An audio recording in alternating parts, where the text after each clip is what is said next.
Reaction video po tayo dito sa for the rumagasa rito sa airport po yung maraming nadisgrasya. Reaction lang po tayo na sariling opinion po natin to. At base sa mga nakuha nating napanood natin dito sa mga balita na yung nag-araro ng sa airport. Ito po yung opinion ko lang po to. Base sa karanasan ko rin sa mga pagmamaneo at sa mga ginagawa natin sa sakyan lang sa mga matik. Ito po yung naobserbahan po natin, inobserbahan po natin. Sinakita natin yung video na nakapak sa preno yung nakailaw yung brake light niya sa likod. Ibig sabihin nakapreno yan. Ngayon kung naghintay man siya sa pagbaba ng mga pasero, siyempre ipapark yan, nakapark yan. Yan sa posisyon ng kanyang sasakyan, sa posisyon po ng pinag-aralan natin, sa posisyon ng kanyang sasakyan, may mga hangganan doon na guwit, kung hanggang saan ka lang doon. Ngayon, sa posisyon ng sasakyan niya, may katabi siya, halos yung mga nakahinto ng puno. Hindi ka pwedeng umabante. Harap ng yun, hanggang may hangganan yun na may guwit. Anong purpose mo ba't aabante ka? Hindi ka naman mamani obra doon, hindi ka naman kukuha ng clearance para sa pag-atras mo. Ano mo na pwedeng i-atras yung sasakyan mo kahit na hindi ka na mag-abante pa, hindi ka aabante para makalabas ka, hindi. Ang dyan na atras ka agad at makukuha mo na yung paano ka lumabas. Hindi yung aabante ka bago ka makalabas, hindi. Naisaksak niya ng drive yun dahil sa isip niya naka-atras siya.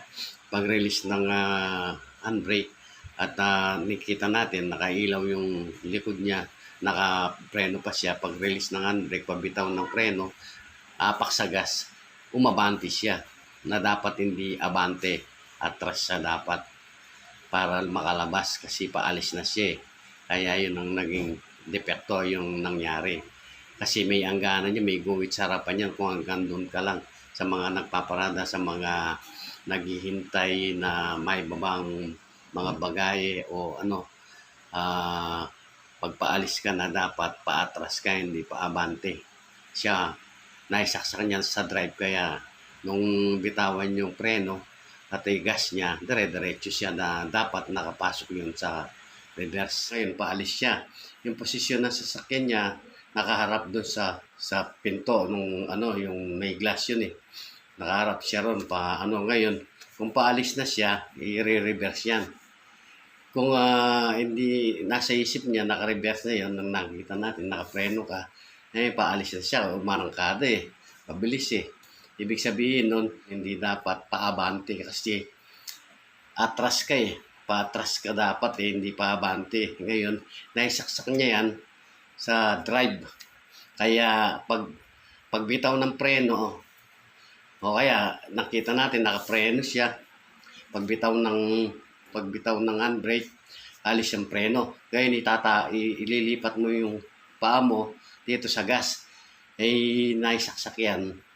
Dapat sa reverse, naisaksak yan sa drive kasi umabante pag di niya sa gas na umabante na nasa isip niya reverse ang shift niya Ngayon, alam niya, naka-reverse, titingin ka ngayon sa likod. Akala mo, paatras ka kasi hindi ka naman pwedeng mabante doon glass yun paabante, papasok ka doon sa hindi naman pwede yun.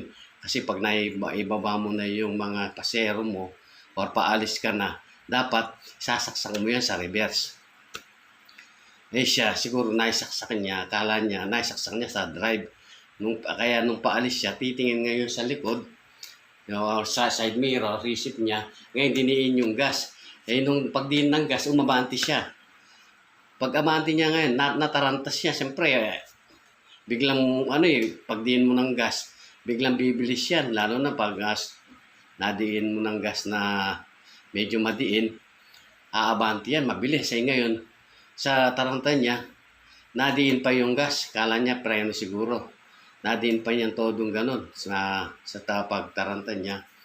Sa kanyang pagkataranta, ay nadiin pa yung gas. Kaya biglang bumilis ang kanyang kanyang nahapakan siguro ng todo. Kasi yung mga matik, pag pinwersa mo yung diin mo sa gas, aarangkadan bigla yan. Lalo na pag tumaas yung RPM mo, sasabay yung pressure doon sa transmission mo, yung pressure tutulak yung mga clutch mo, yung mga clutch niya kung saan nakapasok yung kanyang halimbawa nakapasok sa drive, magkakaroon ng malakas na pressure yan, kaya bibilis yung makukuha yung RPM kaya kagad na biglang dumahustos na mabilis yung kanyang sasakyan. Sa pagkataranta niya, nadiin pa yung gas, hindi yung preno. Kaya yun ang nangyari.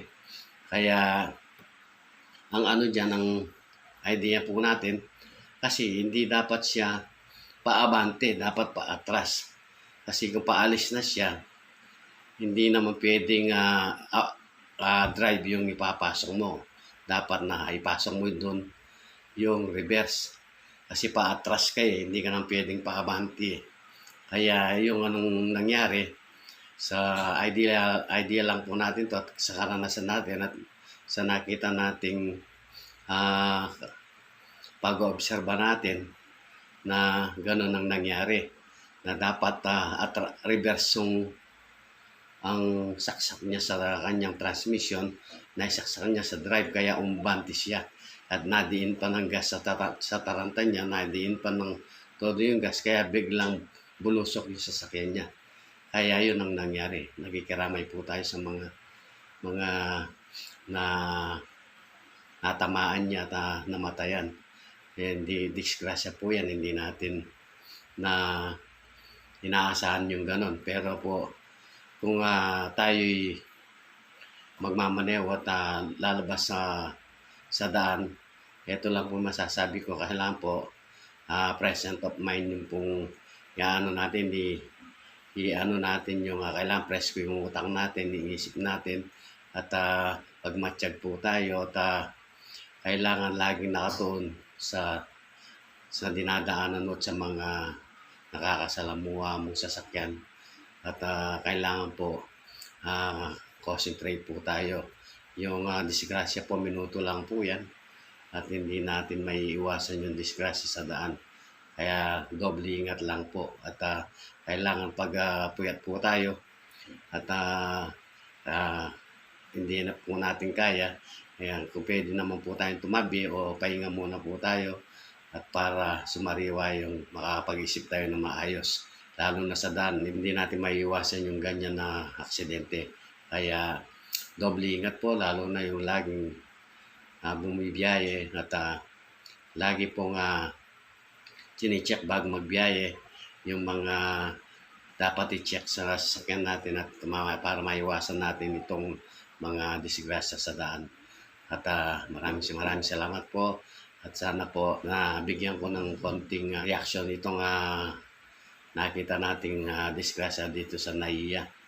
At yun lang po at hindi po natin inaasahan na abante yun. Dapat hindi pa abante, patras po yung takbo na sasakyan niya.